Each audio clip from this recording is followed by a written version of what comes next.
Esta noche escucharás 3 historias que desafían la razón y corrompen la fe.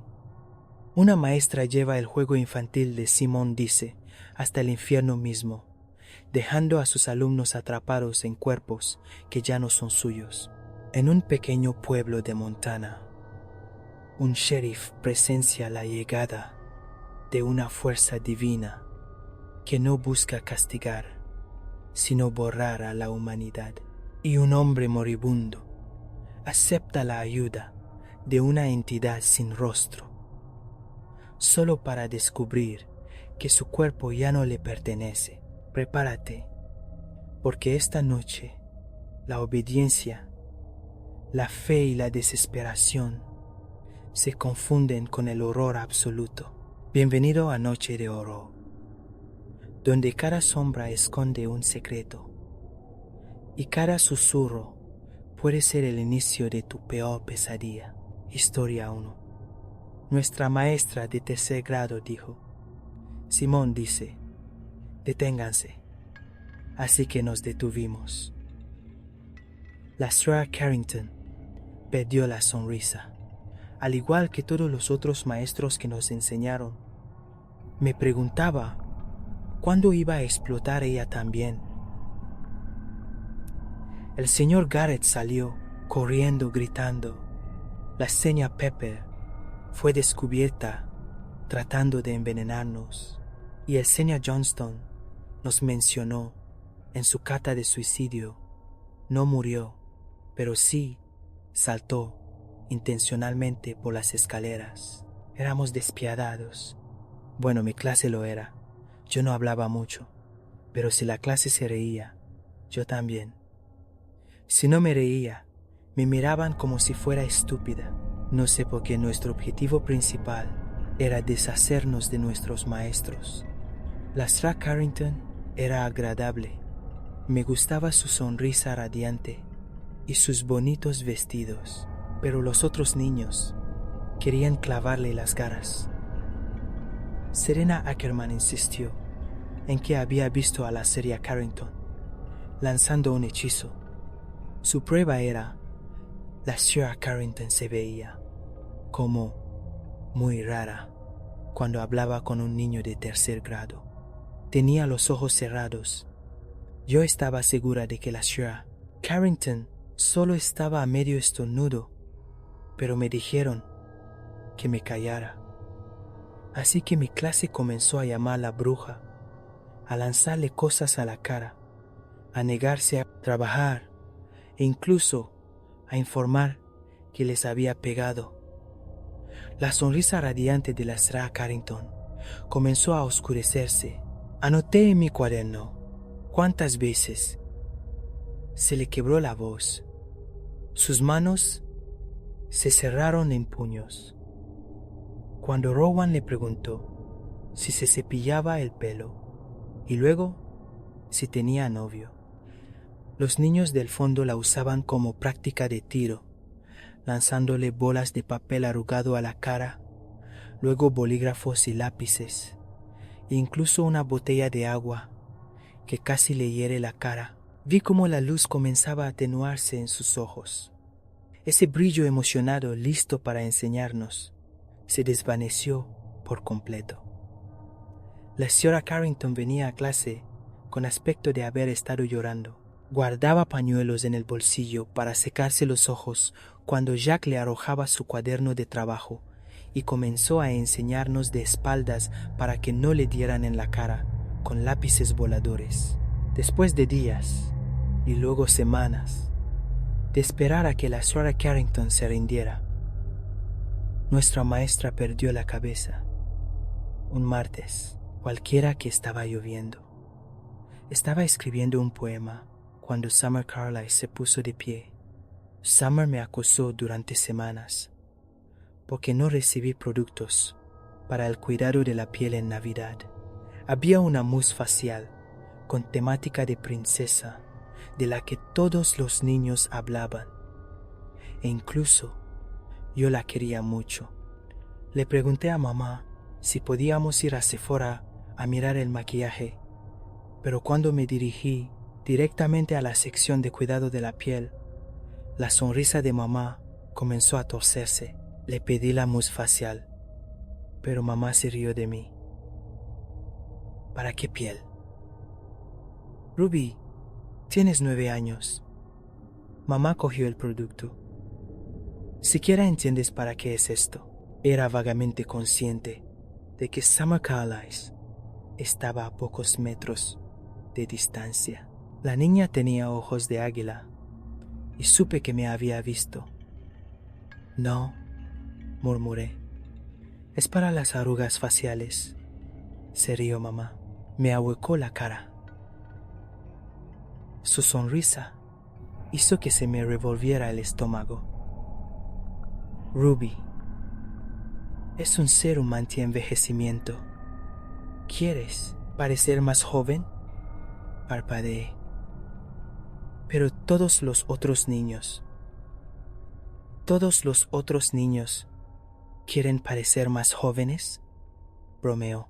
¿No pensaba que querías parecer una adulta? Sí que quería. Summer decía que siempre parecía un bebé.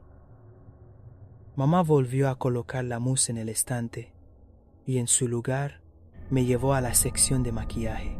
Me compró sombra de ojos y cuando la presioné porque Summer definitivamente me estaba espiando. Incluso me compró esa otra cosa que es como pasta o algo así. Esa cosa naranja de adultos que los adultos se ponen en la cara. Summer había comprado 3 botes de la mousse y se aseguró de enseñárselo a todos los demás. Si no lo tenías, entonces no te consideraban guay. Le enseñé mi maquillaje de adulta y Summer arrugó la nariz y dijo: Bueno, mi abuela usa esas cosas, Ruby, así que eso significa que usas maquillaje de vieja. Ese día, Summer Carlisle estaba decidida a hacer llorar a nuestra maestra. Señora Carrington se burló. Summer, inclinándose hacia adelante en su pupitre. ¿Cuántos años tiene? De nuevo. El labio de nuestra maestra tembló. Tengo 31, Summer. ¡Buah! Summer hizo una mueca. No es 30, como supe viejo. Eso es joven, dijo la Sra. Carrington con un suspiro. No creo que ustedes, niños, entiendan muy bien el envejecimiento. ¿Qué se supone que significa eso?, espetó Summer. Envejecer es hermoso, dijo la señora Carrington. Perdí a mi madre cuando era muy joven y daría cualquier cosa por ver sus arrugas. Envejezcan con gracia y estarán orgullosos de su piel arrugada. Agradezcan haber podido vivir todos esos años. Summer se rió tontamente. Su mami también parecía una abuela. Capté el momento exacto en que nuestra maestra comenzó a quebrarse. Dejó de escribir por un momento, sus dedos apretando el bolígrafo. Summer Carlisle. Su voz temblaba ligeramente. Si no dejas de ser grosera, llamaré a tu madre. 30 es viejo y asqueroso. Intervino Rowan Adams con un bufido. Cuando me giré, el niño prácticamente vibraba en su silla, ansioso por una discusión. Tenía los ojos entrecerrados, los labios curvándose en una sonrisa burlona. Puedo ver sus feas arrugas. Señora Carrington. La señora Carrington dejó de escribir cuando la clase estalló en risas. Se dio la vuelta y vi que su boca finalmente se curvaba en una sonrisa. Extrañaba su sonrisa. Estaba acostumbrada a sus sonrisas forzadas después de haber llorado claramente en el baño, pero esta parecía genuina. Enderezándome en mi asiento, taché mi última anotación. Tal vez no se iba a ir Después de todo, los labios de la Sra. Carrington se abrieron en una de sus antiguas sonrisas, sus ojos brillando. Tengo una idea. ¿Por qué no jugamos a Simón Dicey? Dio un paso adelante, sus ojos oscuros, absorbiéndonos a todos. Sentí que el aire a mi alrededor se detenía y mi lápiz se me escapó de la mano. La voz de la Sra. Carrington estaba de repente en mi cabeza, rompiendo mi cráneo y revolviendo mi cerebro hasta convertirlo en sopa. Era tan fuerte, lo suficientemente fuerte como para provocar un chillido en el fondo de mi garganta. Simón dice, aplaudan, nos dijo. Lo hicimos. Mi cuerpo se movió sin mí, mis manos juntándose para aplaudir ruidosamente. La señora Carrington asintió con una sonrisa. Muy bien. Simón dice, salten arriba y abajo. Dolió. La sensación de mi cuerpo siendo forzado hacia arriba, arrancado de mi asiento. Salté 3 veces, una sinfonía de pies golpeando el suelo. Simón dice, siéntense. Me desplomé de nuevo en mi asiento, las lágrimas llenando mis ojos, pero no podía parpadear para quitármelas. La Sra. Carrington se cruzó de brazos, sus ojos brillantes. Simón dice, deténganse. Nos detuvimos. Me detuve. Podía sentir el aliento en mis pulmones. Seguía respirando. Seguía viva. Seguía consciente. Y mirando a mi maestra, pero me había detenido. Pensé que era una broma. Pero la señora Carrington no dijo. Simón dice, continúen.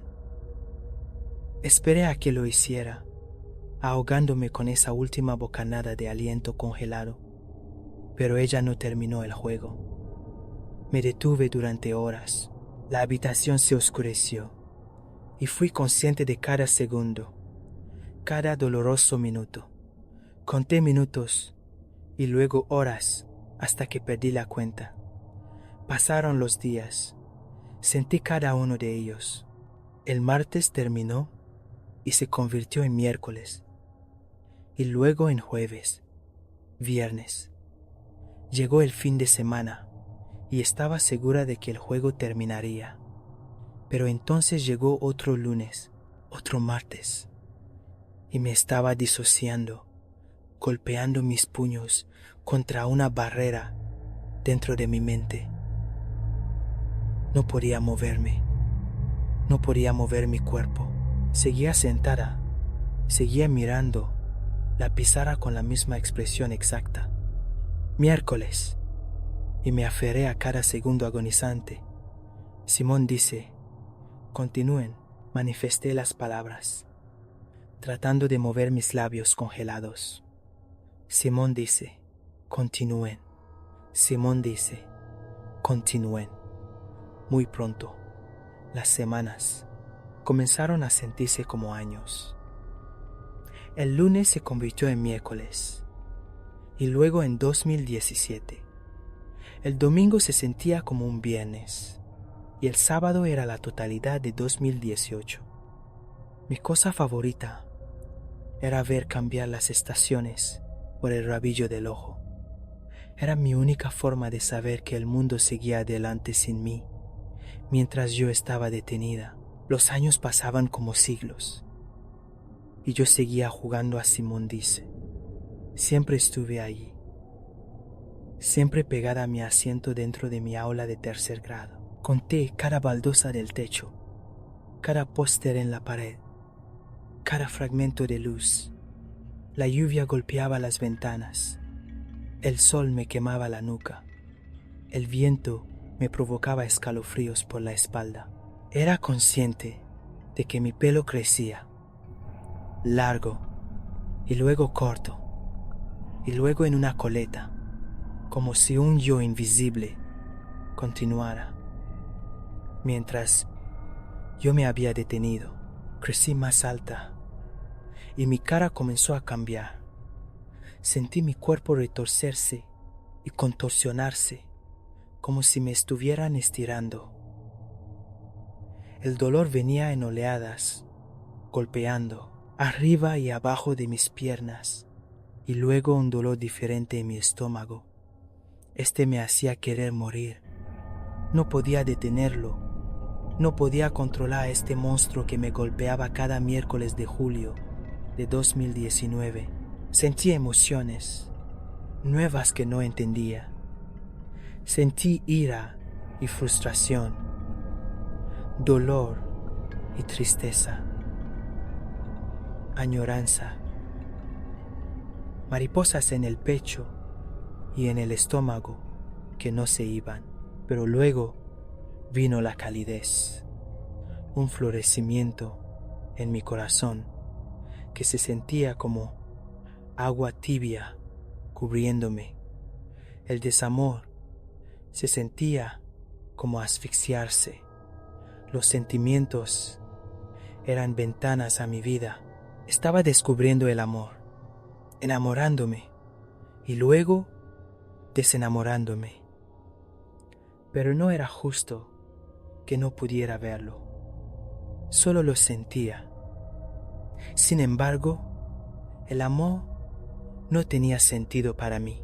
Los chicos y las chicas eran asquerosos. Cuando dejé de contar miércoles y julios de 2018, mi enfoque se centró en nuestra aula congelada. Podía ver a los otros niños, pero estaba segura de que habían sido reemplazados. Summer ya no parecía una niña de 9 años. Tenía la cara toda manchada. Rowan se parecía a mi hermano mayor. Su cabeza casi golpeaba el techo. No recuerdo cuándo dejé de gritar. Dejé de martillear la barrera dentro de mi mente, rogando morir, ser liberada de Simone dice. Creo que me detuve a mí misma. Mi maestra me había detenido físicamente y yo elegí dormir. Ya no quería contar más sábado lunes. No quería pensar. Así que decidí irme a dormir. La voz de la señora Carrington finalmente nos golpeó. Varios miles de sabijueves después, el juego terminó. Como una ola de agua helada que me cubría, mi respiración se reanudó. Simone dice, continúen, parpadeando rápidamente. Mi conciencia alcanzó a mi cuerpo. Mis sentidos habían vuelto. Sabor, chicle, sabor a chicle de burbujas, olor, perfume. Mi visión estaba borrosa. Antes de que la claridad se impusiera, ya no estaba en mi aula de tercer grado. Estaba de pie en un escenario, una toga de graduación amontonada en el suelo debajo de mí. Llevaba un vestido bonito que no debería haberme quedado bien, que se suponía que era un vestido de adulta. Las personas a mi lado eran extraños, eran estudiantes de secundaria, aterradores. Entonces, ¿por qué estaba yo de pie con ellos? Sentí que mis piernas cedían, solo para sostenerme, mi grito ahogándose en mi garganta. La sala estaba llena de gente, todos ellos sonriendo, en medio de aplausos. En mi mano había un trozo de papel enrollado. La pancarta pegada a la pared llamó mi atención.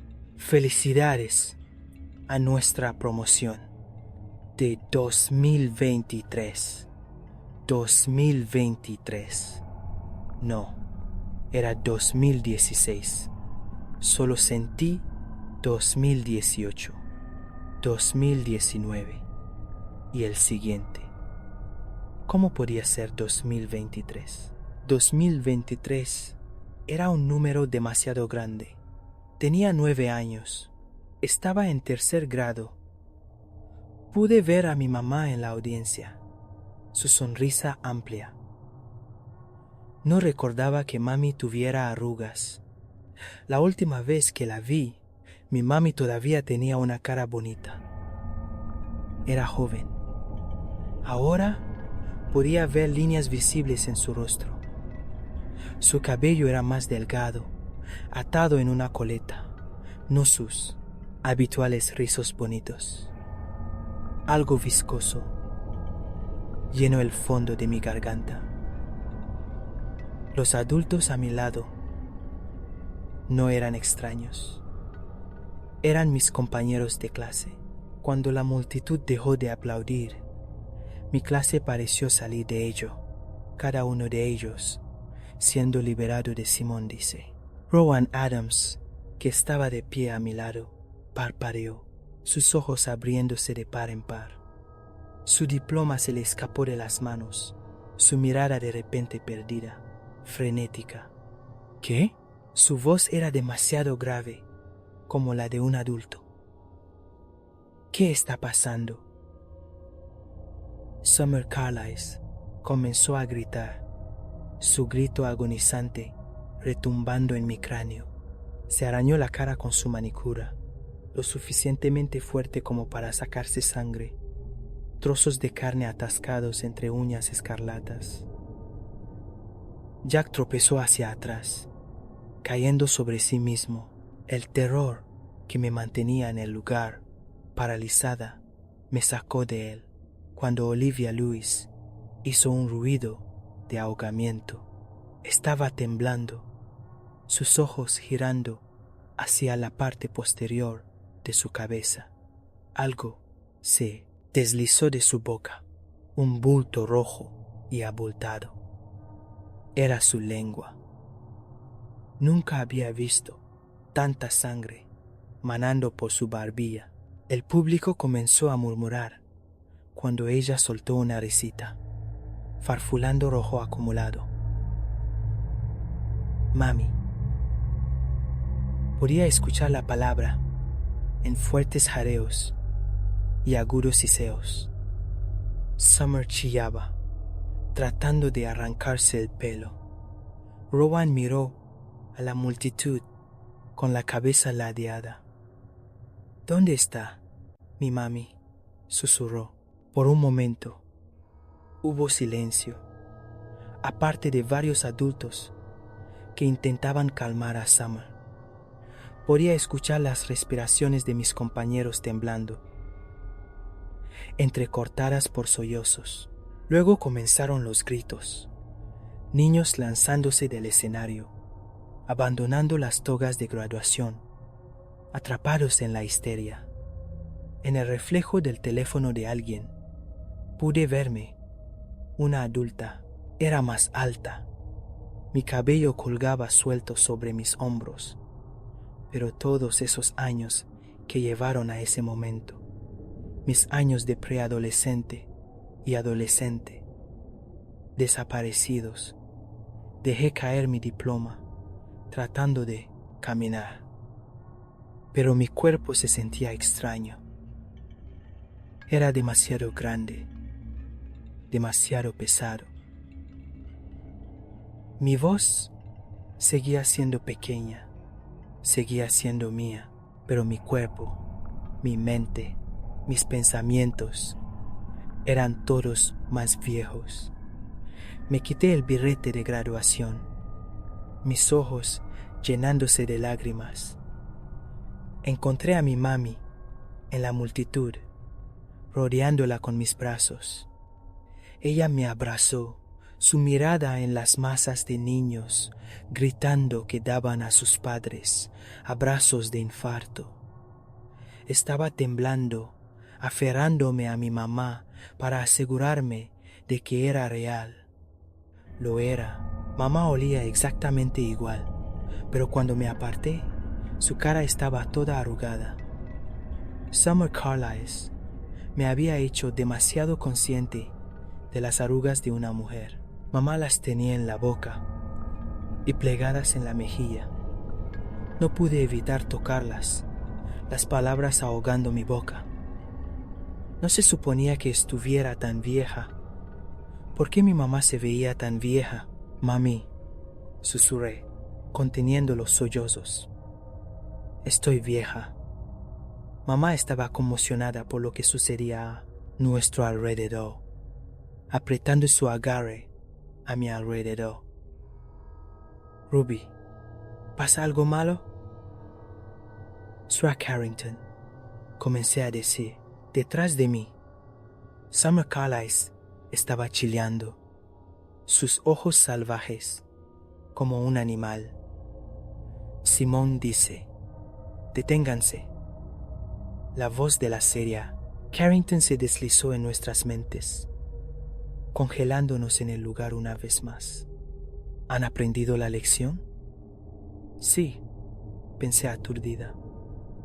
Sentí esa palabra exacta, reverberando a través de nosotros. Sí, sí. Muy bien, cantureó. Pórtense mal de nuevo. Y haré que se arrepientan de haber nacido. Nunca, y quiero decir nunca, le pregunten la edad a una mujer. Nos soltó, y recuerdo caer de rodillas, mis uñas clavándose en mi propia cara. El mundo no se sentía real. Tuve que aferrarme al suelo para asegurarme de que no seguía pegada a mi asiento, atrapada dentro de mi aula de tercer grado. Los murmullos de mamá estaban en mis oídos, pero no podía oírla. Todo lo que podía oír era a la Sra Carrington. Simón dice, continúen. Desde que me gradué, he estado en 3 terapeutas diferentes. Los mordí a todos. Eran estúpidos. No me creen sobre la Sra Carrington y me tratan como a una adulta. Según ellos, sufro de estrés. Les conté todo, todos los días y semanas y meses que viví, todos los años que pasé contando baldosas del suelo, congelada, gritando. Me mostraron imágenes de esos años. Me mostraron cumpliendo 10 y luego 12 y entrando en la adolescencia. Excepto que no los recuerdo. Esa chica no era yo, era un cascarón con mi cara. Mientras yo sufría, he intentado contactar a los otros niños. Summer está en el ala psiquiátrica y Rowan intentó suicidarse. Jack de hecho fue a la universidad. Y Serena tiene un trabajo de verdad. No sé si sabe lo que está haciendo, pero lo sigue haciendo. No culpo a Rowan por intentar acabar con todo. Yo también quiero morir. Tengo una década de inteligencia que me duele la cabeza. Sé ecuaciones matemáticas, pero no sé cómo.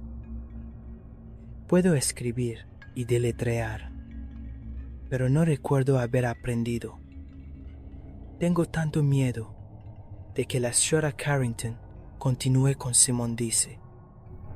A veces nos obliga a jugar, pero es solo por una noche o unas pocas horas.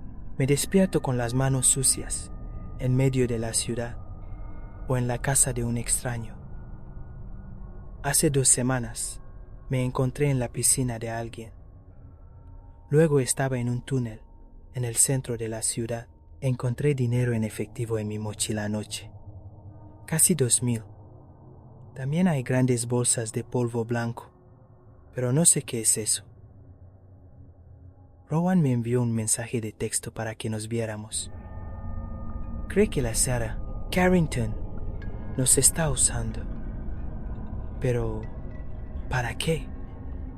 Simón dice no dura demasiado y tengo demasiado miedo de desobedecerla. Y si me detiene de nuevo, creo que Rowan está siendo un tonto. Pero quiero hablar con otro compañero de clase. Me reuní con él anoche, debajo del puente de la ciudad. Él también tiene bolsas de polvo blanco. Las tiramos al lago. Luego fuimos al parque a jugar. Me paré frente al espejo anoche, hurgando en mi cara de 18 años. Tengo una pequeña arruga debajo del labio, lo que significa que me estoy haciendo vieja. Y ni siquiera me la gané. Historia 2. Muerte predestinada. Lunes 13 de marzo. Salem, Montana, a 40 millas de Missoula. Fue el primer día decente que hemos tenido en Salem. Decir que el clima aquí es extremadamente impredecible es la definición de un eufemismo. Mi nombre es David. Soy el sheriff del Departamento de Policía de Salem. Un día de respuesta típico es cualquier cosa, desde allanamiento hasta desmantelar un laboratorio de metanfetamina. No hay término medio. 7:2. Me desperté con el estruendo de mi alarma, la cabeza palpitando por la noche anterior, agarrando un Lucky Strike y la botella más cercana que tenía. La tragué con 2 pastillas para el dolor, mirando la etiqueta de Jim Beam. No lograba recordar cómo había logrado volver a mi casa. Bueno, casa era generoso. Era una casa rodante de 40 pies, con vistas a un estanque. Me paré en mi balcón, encendiendo mi segundo Lucky Strike y dándole una calada lentamente. Sentir el humo ardiente picar en la parte posterior de mi garganta me despertó más que el Adderall que había inhalado 14 minutos antes. Entré a mi oficina, mis ayudantes saludándome, y uno me dejó un nuevo expediente de caso. Michael, recién salido de la academia. ¿Por qué regresó a este cagadero? Es algo que no logro entender. Nació en Salem, aunque fue a una universidad a 1 o 2 estados de distancia. Justicia criminal y derecho. Aún así, de alguna manera u otra, terminó de regreso aquí. Salem es mi hogar. Eso es todo, jefe. Siempre decía cuando le preguntaba, era un buen chico, con ojos brillantes y lleno de entusiasmo. El tipo que todavía creía que podía marcar la diferencia en el pueblo. Aún no había visto de lo que el hombre era realmente capaz. Leí el expediente que me dio. Noticias de algún nuevo traficante al otro lado de la línea. Ni siquiera es nuestra jurisdicción, Michael. Bueno, no, señor, pero hablé con algunos de esos yonkis de la esquina de Laurel. Dicen que está abriéndose camino por aquí, trayendo más que solo cristal, coca, heroína, todo el lote. Lo miré seriamente, contemplando si quería darle la oportunidad con esto. Miré la foto de Marie en mi escritorio, y entonces mi mente se apagó. ¿No crees más trabajo que aún no existe para nosotros? Cuando haya confirmación de él en nuestra jurisdicción, avísame. Se fue visiblemente, al menos medio angustiado. El chico estaba cansado de poner multas por exceso de velocidad y hacer de guardia de seguridad en los partidos de fútbol de la escuela secundaria local. Dale otra década más o menos en el trabajo. Aprenderá que la única forma de sobrevivir es no meter las narices donde no le llaman. Marie fue mi esposa durante 15 años.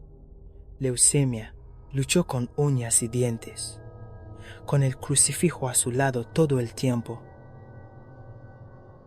En algún momento del camino se volvió lo suficientemente delirante como para creer que todo esto era parte de su plan. Creo que he estado maldiciendo al hijo de puta cada noche, sin falta desde entonces. Salem era un pueblo muy religioso. No conocía las estadísticas exactas, pero supondría que al menos el 70-80% de la población era cristiana. Divertido, considerando que estaba lejos de ser el único en un taburete de bar cada noche. Tampoco parecía impedir que los yonkis se llenaran las fosas nasales con crank. Probablemente no es difícil ver que religión es simplemente una palabra. Aquí, la mayoría necesitaba creer que alguien los estaba cuidando para mantenerlos a salvo por la noche. Yo sabía que no era así. El padre Thomas dirigía la iglesia local. Era acogedor, siempre con una expresión amable y cálida. Podía oler, a través de su falsa sonrisa, en el fondo, lo supiera o no, despreciaba a la mayoría de la gente de aquí. Considerando que Salem estaba lleno de tramposos, drogadictos, corrupción, etc., no era difícil ver que nos veía como hombres sin Dios. Todos somos sus hijos, y todos podemos ser perdonados, siempre que lo aceptemos. El pobre bastardo tenía que haber dicho eso al menos 7 veces al día. Tarde o temprano tendría que darse cuenta de que estaba predicando palabras falsas a oídos sordos. Al final del día, simplemente estaba tratando de convencerse a sí mismo. Martes, 14 de marzo. Me desperté con el sonido de truenos y una lluvia tan fuerte que pensé que atravesaría mi techo como balas. Intenté encender mi lámpara, sin éxito. Lo mismo con la televisión y otras luces de la casa rodante. Llamé a Michael, preguntándole el estado de la estación. Respondió con resultados similares. Está bien, estaré allí en 15. Respondí, agarrando un paquete de Lucky Strikes y mis llaves. Salí a mi camioneta, una Tacoma del 95, destatalada, con un kilometraje que triplicaba mi salario. Miré la tierra que rodeaba el estanque. El cielo estaba de un tono más oscuro del que jamás había visto. Podrías haberme dicho que eran las 11 p.m. y ni siquiera me habría molestado en dudarlo. Me subí, me dirigí a la estación y puse lo primero que salió en la radio, Canal 92. Los esquizofrénicos que lloraban cada hora sobre el rapto o cómo estábamos a días de una lluvia de fuego infernal. Gruñí consternado, apagándola de un golpe con la palma de mi mano. Entré a la estación y corrí hacia adentro ya empapado. «Hermosa mañana, jefe?» gritó Adam, otro ayudante. «Viviendo el sueño», respondí apenas audible. La energía seguía completamente cortada. Aunque fui al tablero de circuitos, de todos modos, para ver si podía hacer algo. El tablero de circuitos estaba frito, ennegrecido, como si alguien le hubiera aplicado un soplete. Un rayo restalló en algún lugar afuera, pero no sonó normal. Sonó más cerca, como si estuviera dentro del edificio. El aire en la estación se volvió pesado, húmedo, sofocante, como la presión justo antes de un tornado, excepto que no se movía. Simplemente colgaba, espeso y podrido, como si la atmósfera misma hubiera comenzado a descomponerse. «¿Jefe?», preguntó Michael, con voz temblorosa. Pero antes de que pudiera responder, algo rugió. No un trueno, no un motor, algo vivo, algo enorme. Cada ventana de la estación vibró. Los papeles cayeron de los escritorios. Las luces parpadearon una vez, débiles, y enfermizas. Luego murieron de nuevo. Jesucristo, murmuró Adam, llevando la mano a su funda. Vino de nuevo un sonido desgarrador, como madera siendo tallada por una hoja dentada del tamaño de una casa. Me volví hacia el sonido. La pared junto al escritorio principal, el yeso mismo, estaba siendo cortado por nada. Ninguna herramienta, ninguna mano, ninguna fuerza visible, solo profundas hendiduras formándose por sí solas, dejando un rastro de una sustancia espesa, ennegrecida, de color rojo, similar a la sangre, que rezumaba y se acumulaba en el suelo. Las marcas se conectaron, formando palabras, aunque no desordenadas, no presas del pánico, intencionales.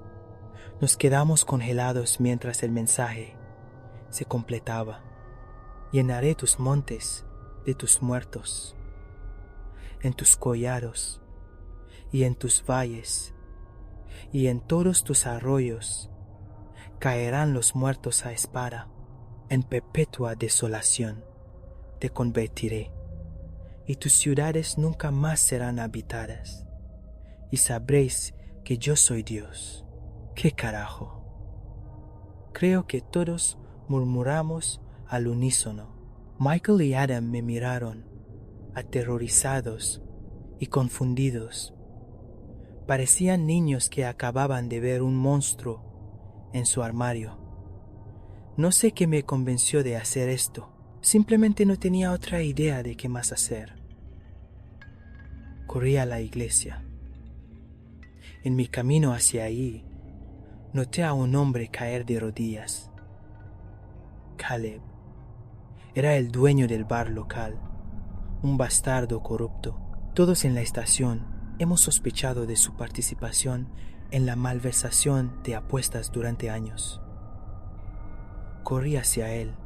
Su piel parecía enfermiza, brillante y pálida. Estoy bien, David, de verdad. Solo he estado enfermo los últimos días. Un montón de nosotros lo estamos. Supongo que la gripe ha llegado temprano de cojones, dijo, tratando de reírse. Aunque solo salió con una voz quebrada, acompañada de una tos fea y húmeda. Me levanté y seguí corriendo hacia la iglesia. Una vez allí, agarré al padre Thomas. «Necesitas ver esto», fue todo lo que logré decir. Una vez de vuelta en la estación, nos quedamos todos, lado a lado, simplemente mirando. El padre Thomas finalmente había hablado. Es Ezequiel 35. Los tres lo miramos confundidos. Es un versículo del libro de Ezequiel. Era un recordatorio de la ira y el poder de Dios en el juicio hacia el pueblo. Era para mostrar el poder implacable y la inevitabilidad de la justicia del Señor. Dijo, de repente, todos sentimos que el suelo temblaba violentamente. Oímos otro gran rugido, acompañado de un desgarro, como si alguien estuviera usando un rayo para tallar en madera. Miramos hacia donde provenía el sonido, para descubrir paredes siendo grabadas con otro mensaje. Sus corazones se llenan de pavor mientras no conocen cambio ni redención. Han sido abandonados por el Señor. Lleno a su pueblo de plaga y quemo el resto de su tierra. Lleno sus pulmones de una creciente enfermedad y convierto sus mentes en un hambre voraz e ineludible hacia los suyos. Se convertirán en un parásito entre su propia estirpe y eliminarán sus comunidades. Su especie debe expirar según la más alta orden del Señor, pues yo soy la muerte predestinada. Miramos al padre Thomas, que contemplaba el mensaje con una horrible incredulidad. Miraba el mensaje como si fuera un cadáver. Lágrimas ardientes llenaron sus ojos, mientras su mandíbula comenzaba a caer lentamente. Habló en un tono suave y tembloroso, una manera que gritaba que su mente estaba en blanco por un miedo de otro mundo. El pueblo egipcio fue aniquilado por una gran plaga. Dios lo exigió. El precio por el desafío del faraón. Un azote para destruir una civilización entera. Lo miré fijamente. ¿Qué diablos significa eso? ¿Qué tiene que ver eso con nosotros? El rostro de Thomas se crispó. No de ira, de vergüenza. No lo entiendes, dijo, con la voz quebrada. Echa un vistazo a Salem, las drogas, la violencia, la corrupción. Somos una comunidad que se baña en el pecado, prácticamente rogando ser arrojados al abismo con los brazos abiertos. Miró alrededor de la habitación, encontrándose con los ojos de cada uno de nosotros, como si ya estuviera viendo fantasmas. No solo hemos sido abandonados, no quiere tener nada que ver con nosotros nunca más. Nos va a aniquilar e intentarlo de nuevo. Se me secó la boca. Mi pulso se detuvo. Juro que lo hizo. Sentí que mi sangre se convertía en hielo. Mis manos se entumecieron por completo. Sentí como si todo mi cuerpo lo hiciera. No podía tragar. Cada respiración que tomaba se sentía como si me estuviera ahogando en hielo, una espesa capa de mucosidad infectada. Michael negó con la cabeza violentamente. «Esto es una puta locura», espetó. «¿Una plaga? ¿Esperas que crea que el maldito ángel de la muerte está viniendo?» El padre Tomás no parpadeó, no se inmutó, ni siquiera giró la cabeza en respuesta. Solo miró hacia adelante, vacío, ausente, derrotado. Ya no importa lo que creas. Parecía que había envejecido 20 años en cuestión de meros minutos. No podemos ser salvados. Antes de que cualquiera de nosotros pudiera moverse, la radio detrás del escritorio crujió al encenderse. Nadie la tocó. No llegaba electricidad al edificio. La voz que salió no era humana, no profunda, no alta, simplemente incorrecta, como un susurro resonando en todas direcciones a la vez. Él ya está aquí. La habitación se llenó de un frío que dolía respirar. Me ardían los pulmones, como neumonía sobre cristales rotos, llenos de esteroides. Afuera comenzaron los primeros gritos, uno por uno, luego todos, a la vez. Miré por la ventana. La gente colapsaba en las calles, algunos convulsionando. Sus rostros palpitaban con profundas vetas negras, casi como si fueran venas. Todos comenzaron a arañarse la piel, arrancándosela, exponiendo músculo y tejido, ahora profusamente sangrante. Luego, como por arte de magia, se volvieron unos contra otros, mordiendo, desgarrando, como animales, llevados más allá de todo pensamiento. Miré el mensaje en la pared. Convierto sus mentes en un hambre voraz e ineludible hacia los suyos. Se convertirán en un parásito entre su propia estirpe y eliminarán sus comunidades. Los 4 caímos de rodillas, con un dolor indescriptible. Al unísono, todos vomitamos sangre. Miré débilmente hacia la pared llenó sus pulmones de una creciente enfermedad. Sentí mi pecho hundirse, como si mis pulmones hubieran colapsado internamente. Volví a mirar a la gente en las calles. Una sustancia profundamente oscurecida se apelmazaba en sus labios, uniéndose a sus venas ahora completamente negras, que se conectaban como telarañas. Sus ojos se volvieron de un blanco vacío. Michael retrocedió, tambaleándose, apenas audible. Oh Dios. Oh Dios. El padre Thomas se volvió hacia la puerta, cerrando los ojos. Él no está aquí para salvarte, dijo en voz baja. Está aquí para cobrar. Me volví hacia la puerta, que ahora golpeaba. Había algo directamente afuera. No alguien, algo. Una fuerza grande y antigua. Muerte predestinada. Salem murió convulsionando, sangrando y gritando, todos comiéndose unos a otros, como depredadores salvajes con rabia. Creo que el mundo murió con él, porque mientras veía eso masacrar a mis ayudantes y al padre Thomas a sangre fría, me di cuenta. Dios no lo envió para castigarnos, lo envió para borrarnos e intentarlo de nuevo. Historia 3. La entidad no tenía nombre, no tenía rostro. Simplemente era.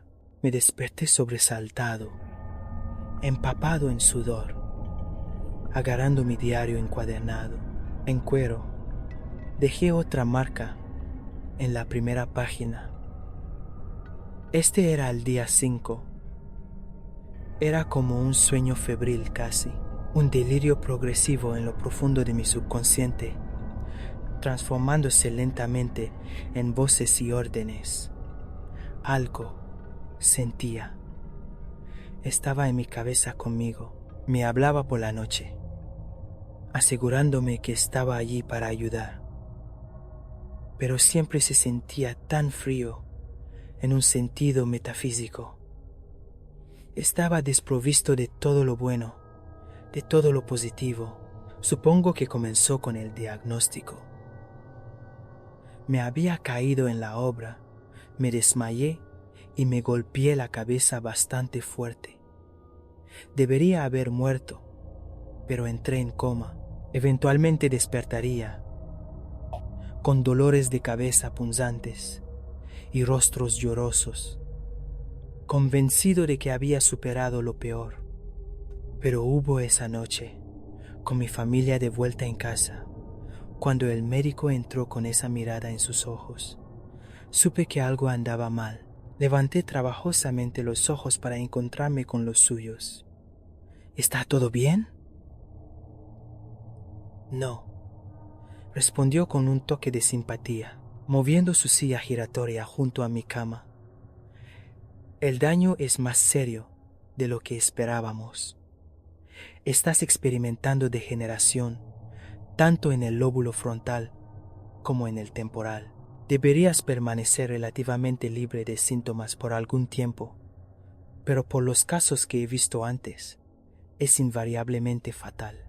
Hay muchos medicamentos para ralentizar el proceso. Si deseas. ¿Cuánto tiempo tengo? Lo interrumpí, mi cerebro funcionando en piloto automático. Recuerdo ese momento.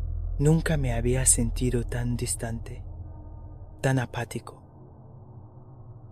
Siempre pensé que temía el concepto de mi propia mortalidad, pero cuando me enfrenté a él de primera mano, simplemente me sentí vacío. No podemos decirlo con seguridad. Depende de la dieta, la medicación y más. Pero, extraoficialmente, con esta gravedad del daño, yo planificaría que suceda en los próximos 6 meses. 6 meses. Tenía 6 meses de vida, con un cerebro en deterioro.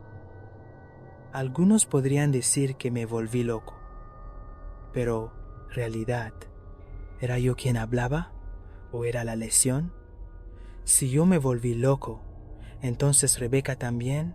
Si la medicina no podía salvar a su esposo, entonces algo más allá de eso lo haría, o eso afirmaría ella cuando trajo ese tablero Ouija, ese maldito tablero Ouija.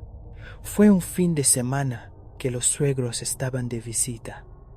Después de una semana difícil por mi parte, había estado empeorando, luchando con mi memoria. Apagamos las luces, encendimos algunas velas, luego pusimos nuestros dedos en la plancheta. Mi cuñado Dale me dedicó una sonrisa. La compartí. Después de todo, esto era absolutamente ridículo, pero estaba dispuesto a hacer lo que fuera necesario. No quería morir, y había una pequeña parte de mí, por diminuta que fuera, que intentaría absolutamente cualquier cosa para evitarlo.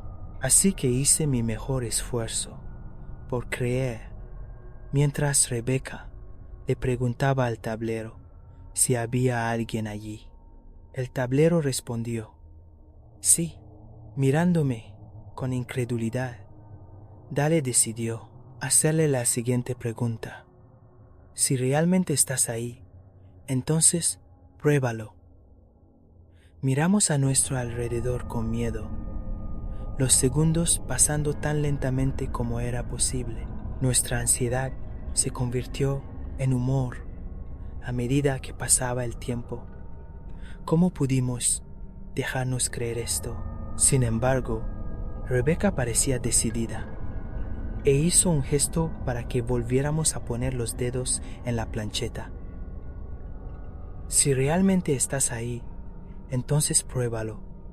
Te invitamos a probarlo. Mientras Rebecca terminaba su pregunta, la temperatura bajó y, en una fracción de segundo, la primera vela se apagó, seguida por la segunda, luego la tercera. A la luz de la única vela restante, nos miramos, cada uno paralizado por el miedo. Rebecca, habiéndose establecido como la cabecilla, advirtió que debíamos terminar la conversación, pasara lo que pasara. Reuniendo la confianza que pude, volví a colocar los dedos en el tablero, observando cómo comenzaba a moverse sin nuestra intervención. ¿Cómo puedo ayudarte? Esto, por supuesto, era lo que habíamos querido, lo que habíamos esperado contra toda esperanza. Había algo más allá de nosotros y podía ayudar. Ahora motivado, miré a Rebecca, asentí y luego comencé a deletrear mi mensaje. Me estoy muriendo. Necesito ayuda. La plancheta comenzó a vibrar y respondió, puedo ayudar. ¿Cómo? Se me debe dar permiso para ayudar. ¿Cómo sé que no me harás daño? Después de mi última pregunta, el tablero quedó en silencio. Perdiendo la paciencia, comencé a interrogar a la entidad nuevamente. En ese momento, la última vela se apagó y entonces lo sentí. Salud, mis dolores de cabeza y mis problemas de memoria desaparecieron, dejándome con lo que sentía que era el verdadero yo. Fuera lo que fuera esta cosa, quería su ayuda. Necesitaba saber más. Las 4 velas volvieron a encenderse. Me apresuré a hacerle tantas preguntas como pude. ¿Cuál es tu nombre? No tengo nombre, solo existo. ¿Cuál es tu propósito? Hacer lo que se me permite hacer. ¿Qué quieres de mí? La plancheta se movía rápidamente entonces, casi demasiado rápido para que yo pudiera leer. Ayudar, si se me permite. Pero primero debo tener el control. Lo pensé por un momento y decidí que iba a morir de todos modos. No pretendía saber qué pasaba en el más allá, pero cometí mi parte de errores y ya no tenía tiempo para rectificarlos. Te doy mi permiso, te doy el control. Justo cuando terminé, la plancheta se detuvo. Sentí una frialdad indescriptible, como si cada emoción positiva que había tenido se hubiera ido. Un verdadero vacío, excepto que algo estaba allí conmigo. Lo sentí. Quería controlarme. Oí el sonido de cristales rompiéndose y miré alarmado. Algo estaba aquí con nosotros. Rebeca trató de calmarme. Parecía frenética, horrorizada incluso. Le pregunté de dónde venía el sonido, antes de darme cuenta de lo que estaba sucediendo. Yo era el único que había oído romperse el cristal. Estaba aquí. Las apariciones comenzaron lentamente. Creo que gente sombra es el término psiquiátrico.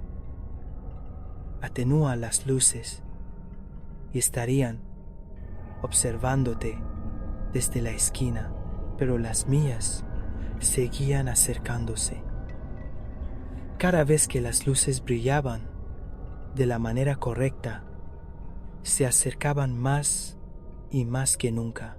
A medida que los síntomas empeoraban, comencé a experimentar lo que se llama disociación. Esencialmente, me sentía desconectado de la realidad, como si mi vida fuera una película. Ahí era cuando tendría los pensamientos intrusivos.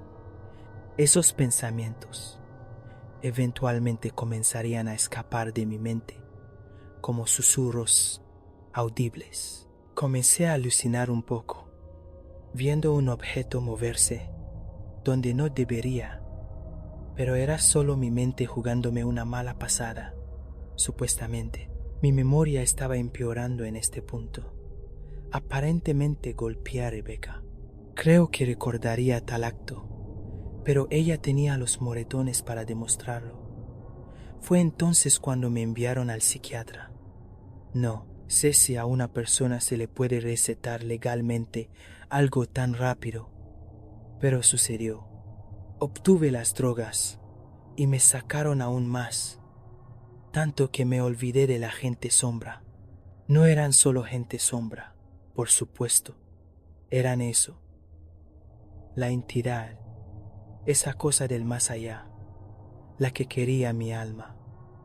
Estas criaturas eran como me observaba, pero había olvidado defenderme y, en un estupor drogado, con las luces atenuadas de la manera correcta, dejé que se acercaran más y más hasta que finalmente me tocaron, me agarraron y me sujetaron con sus manos frías y demoníacas. Metí la pata. No sabía cómo en ese momento, pero metí la pata. Mi salud mental estaba en una espiral descendente en ese punto. Ahora estaba pasando por lo que el psiquiatra llamaría parálisis del sueño. Me despertaba en un sudor frío, incapaz de moverme, pero con mis sentidos intactos. Eso solo ya es aterrador. Pero las cosas que te visitan en el proceso son peores. El doctor dice que es normal. Dice que le pasa a mucha gente diferente, pero mis circunstancias son únicas. Nunca había tenido parálisis del sueño antes de eso. La criatura era una forma horrenda y destrozada, piel blanqueada, rostro sin rasgos, excepto por una boca abierta, llena hasta el borde de dientes ganchudos. Sus miembros eran imposiblemente largos y delgados, moviéndose de una manera aracnoidea que hacía que sus huesos crujieran y chasquearan. Cada noche era lo mismo. Miraba alrededor de la habitación, despreocupado, antes de fijar su vista en mí. Lenta pero seguramente, se acercaba sigilosamente, desatando los gritos más horribles. Me despertaba cada vez antes de que me alcanzara, pero seguía acercándose cada noche, solo una pulgada más o menos, más cerca que la última vez. Decidí que me desharía de mis medicamentos. Si mi experiencia con la gente sombra me enseñó algo, es que necesitaba tener mi mente intacta para luchar contra ello. Creo que eso fue lo que hizo que Rebecca se fuera. Afirmó que ni siquiera recordaba la noche con el tablero. Tuve una sensación de pavor en este punto, al darme cuenta del grado en que me tenía bajo su control. Los sueños comenzaron hace unas noches. Había gente sombra por todas partes en este punto. Solo otra forma de atormentarme. Caminaba como un prisionero en mi propio cuerpo, ahora incapaz de controlar mis propias acciones, pero plenamente capaz de percibirlas. Ya no podía luchar contra ello, por lo que usaría mis sueños para hablarme. Me decía que todo estaría bien. Me dijo que cuidaría de mi cuerpo por mí, que viviría para siempre bajo su cuidado, en mi propia mente, con ello en control de mi cuerpo. Me prometió que no moriría, que no podía morir. Me prometió que me mantendría entretenido. Quería escapar de ello, así que le pregunté cómo. Yo por supuesto no podía, le pertenecía ahora, como tantos antes que yo. Y en cada sueño se volvía más real, su imagen horrible más completa, y con ello esa sensación fría y vacía más absoluta, evolucionando hacia una agonía espiritual. Comencé a ver a la entidad real. Ahora era su juguete, y mi cuerpo le pertenecía, y cada día los sueños empeoraban, cada mañana más dolorosa, mientras mi mente comenzaba a deshacerse, dando paso a algo más grande. Miraba un reloj y contaba durante lo que parecían horas o días, solo para ver pasar minutos. Para el cuarto día de los sueños, estaba conmigo todo el tiempo, siempre hablando conmigo o burlándose de mí. Y cada noche, cuando me despertaba incapaz de moverme, el demonio se acercaba un poco más. Cuando me quedé dormido para el día 6, supe que algo andaba mal. Esa sensación fría, más fuerte que nunca, me envolvió antes de quedarme dormido. Miedo puro, vacío puro. Este era el fin. Me habló de nuevo esa noche, menos misericordioso que antes, diciéndome, como si tal cosa, que el trato había sido honrado. Y cuando desperté, paralizado, el demonio se acercó más y más. No se detuvo esta vez, no, hasta que estuvo de pie a mi lado. Su rostro pálido e inexpresivo, a centímetros del mío. No tuve más remedio que mirar. Fue entonces cuando me agarró, su mano pálida, cubriendo mi rostro en un agarre de tornillo. La sensación de su piel contra la mía era inquietante. Sentí más manos, sus manos, agarrándome desde todos los ángulos, saliendo del vacío mismo. Brazos, piernas, cuello. Cada parte expuesta de mi cuerpo era una oportunidad para que pusiera una de sus manos sobre mí. Cualquier intento de moverme fue en vano.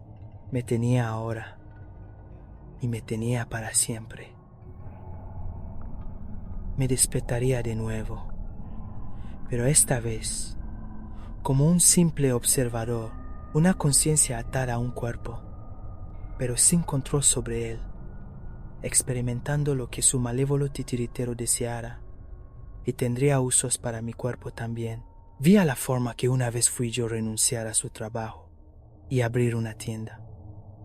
Lo vi comprar todo tipo de antigüedades y chucherías ocultas.